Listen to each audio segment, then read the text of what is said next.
Rebus è un progetto che la Regione Emilia-Romagna ha avviato nel 2015 e ha portato avanti per 4 anni e riguarda la progettazione della città pubblica con un obiettivo che è quello della rigenerazione urbana, della progettazione dello spazio pubblico in chiave climatica per l'adattamento e la mitigazione, quindi per far fronte a quegli effetti negativi che il cambiamento climatico ha sulle persone che vivono nei centri delle nostre città, quindi sull'isola di calore urbana, piuttosto che gli eventi meteorici estremi che comportano allagamenti e problemi e danni alle persone o anche rischi per la vita e la salute. E le infrastrutture verdi, quindi le soluzioni basate sulla natura, sono lo strumento che noi abbiamo voluto utilizzare, quindi anche questa formula che ha dato il titolo a una delle nostre pubblicazioni più famose, rigenerare la città con la natura, cioè inserire più natura nella città con l'obiettivo di far star meglio le persone, di farle vivere più in salute, di creare un comfort termico maggiore e un benessere per i cittadini.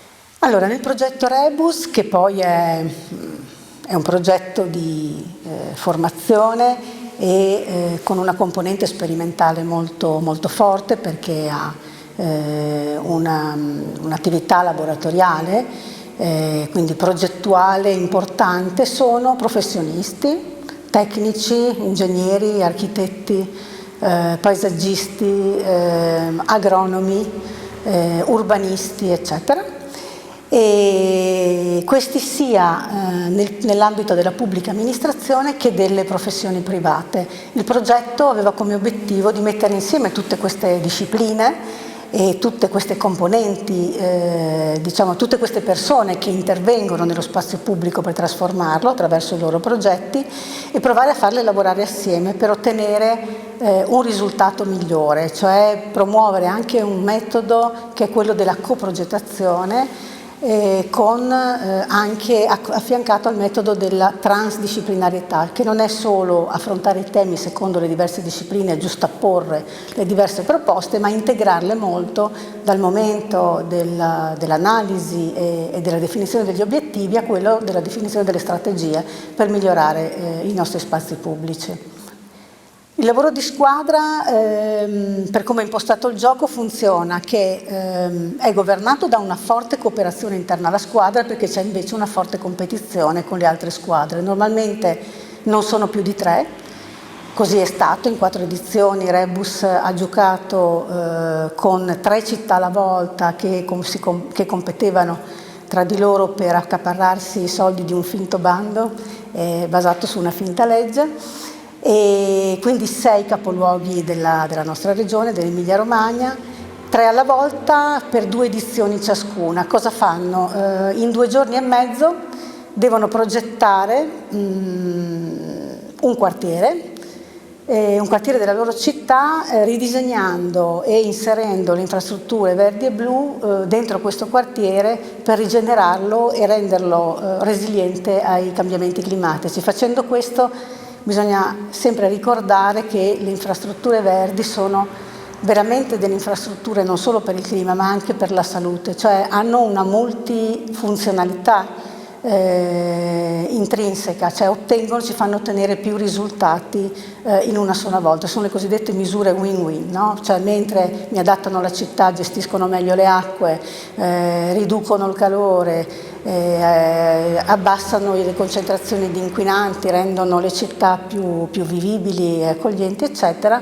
Quindi tutte queste cose le fanno contemporaneamente e quindi noi anche ripetiamo spesso che le città a prova di clima sono anche, per usare un'espressione di Jan Gehl, città per le persone, cioè sono città adatte alla vita delle persone.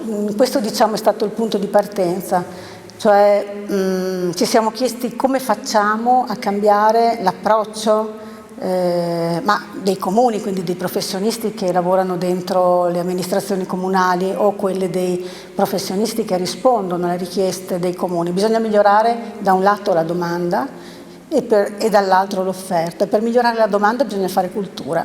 sui temi, non c'è niente da fare. E quello è un investimento importantissimo. Fare cultura sui temi significa mettere il settore pubblico all'altezza delle sue domande e consentirgli di ottenere quella qualità. Se quella qualità non la conosci non la sai richiedere. E viceversa anche i professionisti privati nel momento in cui hanno una formazione su questi temi sono in grado di migliorare, di elevare la qualità dei progetti e questo è un passaggio fondamentale, importantissimo. Noi abbiamo visto che con la formazione abbiamo ottenuto da subito un grandissimo risultato, ad esempio successivamente a queste due stagioni di Rebus c'è stato il bando per la rigenerazione urbana e abbiamo visto l'impatto di questa formazione sulla qualità dei progetti presentati. Questo è stato un riscontro, uno dei tanti riscontri, però è stato un riscontro importante.